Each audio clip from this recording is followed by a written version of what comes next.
Di bulan Mei 2025, sebuah video yang kelihatannya heroik banget tiba-tiba meledak di TikTok Indonesia. Isinya, pesawat angkut Cina yang katanya nekat menembus blokade Israel buat ngirim bantuan ke Gaza. Jutaan orang nonton, terharu, dan salut sama keberanian Cina. Tapi, gimana kalau cerita yang menyentuh hati ini sebetulnya adalah sebuah operasi informasi yang sudah dirancang dengan sangat rapi? Yuk kita bedah sama-sama, lapis demi lapis, gimana operasi ini berjalan, dan kenapa ini penting banget buat kita tahu. Biar kebayang skalanya, coba deh lihat angka ini. 7 juta lebih penayangan. Dan ingat ya, ini bukan total dari semua video loh, tapi cuma dari satu video aja. Itu artinya, hampir seluruh penduduk Jakarta nonton cerita yang sama dalam waktu yang sangat singkat. Gila kan? Inilah kekuatan viralitas yang sesungguhnya. Dan dampaknya itu, kena banget ke emosi. Komentar-komentar kayak gini banjir di mana-mana, orang-orang beneran merasa terharu. Nah, sentimen yang kuat inilah yang jadi bahan bakar utamanya, yang bikin narasi ini menyebar jauh lebih cepat daripada kebenarannya. Nah, disinilah kita mulai gali lebih dalam. Apakah ini murni konten organik yang kebetulan aja jadi viral? Atau jangan-jangan ada sebuah struktur dan tujuan tersembunyi di baliknya? Yuk kita ikuti jejak buktinya. Oke, langkah pertama, mari kita bedah klaim utamanya dulu. Apa sih yang sebenarnya ada di video itu, dan apa kata faktanya? Ini penting banget buat misahin mana fiksi, mana realita. Dan ternyata, ya ampun, narasi heroik ini langsung ambruk begitu dicek faktanya. Para pemeriksa fakta dari media-media kredibel menemukan kalau video itu cuma gabungan klip-klip lama yang nggak ada hubungannya sama sekali. Nggak ada pesawat Cina yang menembus blokade.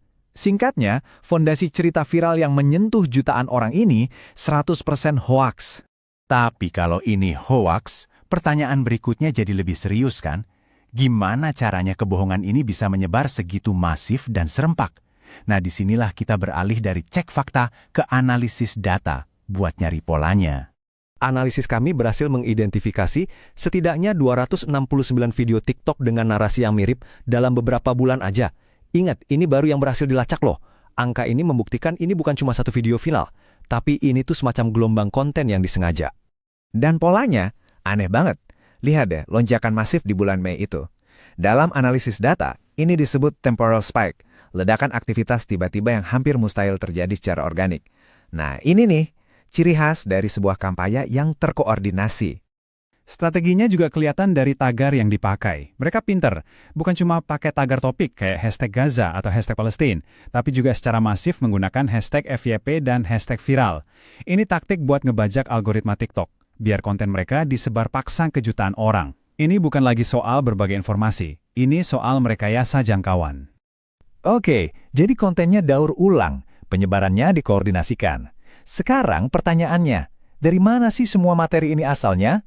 Siapa dapurnya? Mari kita lacak jejaknya sampai ke sumber. Pertanyaan ini krusial banget. Karena buat ngebongkar sebuah operasi, kita harus tahu di mana pabrik yang memproduksi semua konten ini. Jawabannya adalah Douyin, versi TikTok asli di China.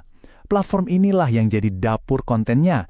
Video yang viral di Indonesia tahun 2025, ternyata itu konten daur ulang yang udah ada di Douyin dari tahun 2024. Dan yang lebih menarik, beberapa sumber aslinya itu akun media yang terafiliasi sama pemerintah Cina. Jadi, siklusnya tuh gini.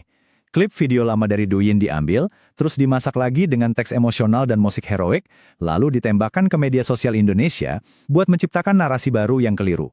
Proses ini bahkan diulang lagi beberapa bulan kemudian, biar narasinya tetap hidup.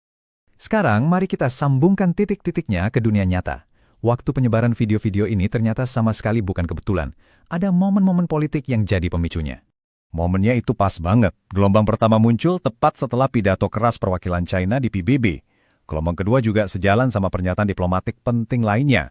Ini nunjukin kalau kampanye disinformasi ini berfungsi kayak pasukan darat digital yang tugasnya menggemakan dan memperkuat pesan resmi dari para diplomat di dunia maya. Pada akhirnya, apa sih dampaknya? Well, ini lebih dari sekedar video hoax. Ini adalah satu pertempuran kecil dalam perang pengaruh global yang sekarang ini terjadi langsung di genggaman tangan kita, di layar ponsel kita.